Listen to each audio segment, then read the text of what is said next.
ඔයාලට මම අද කියලා දෙන්න යන්නේ අලුත් ලැප්ටොප් එකක ඩිස්ප්ලේ එක ගලවගන්නේ කොහොමද කියලා. ඉතින් පොඩි වෙනසක් තියෙනවා. අපි බලමු කොහොමද කරන්න කියලා. හරි මේ තියෙන අලුත් ඩිස්ප්ලේ එකක්.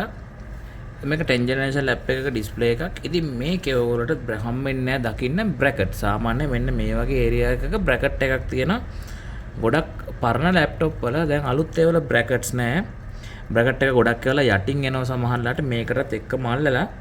ඉතින් මේකෙදි ඔයගොල්ලන්ට මෙන්න මේ වගේ සුදු පාට කෑලි දෙකක් දෙපැත්තෙන් හමන එහා පැත්තේ තියෙනවා.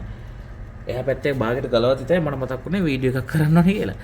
ඉතින් මෙන්න මේක දැන් මේ ඩිස්ප්ලේ එක ගිහිල්ලා තියෙන්නේ කුඩු වෙලා තියෙන්නේ මේක කොච්චර අපි මෙහෙම ඉස්සුවත් එන්නේ නැහැ. දැන් මේක නම් පොඩ්ඩක් එනවා. ගොඩක් ඒවල එහෙම එන්නේ නැහැ මේ. තාද කරොත් ඩිස්ප්ලේ එක කඩලා යනවා. හරිද? ඒක ඔයගොල්ලෝ තියෙන්නේ මෙන්න මෙතනින් මෙහෙම දිගටම අදින්න.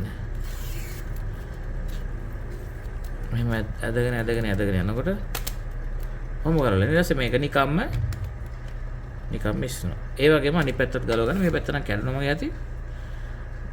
දැන් මේ ඩිස්ප්ලේ එක ඇත්තට වැඩ නැති නිසා මට ඕනෙත් නැහැ. ඉතින් ඔන්නෝම තමයි අලුතෙන් ඩිස්ප්ලේ එකක් ගලව ගන්න.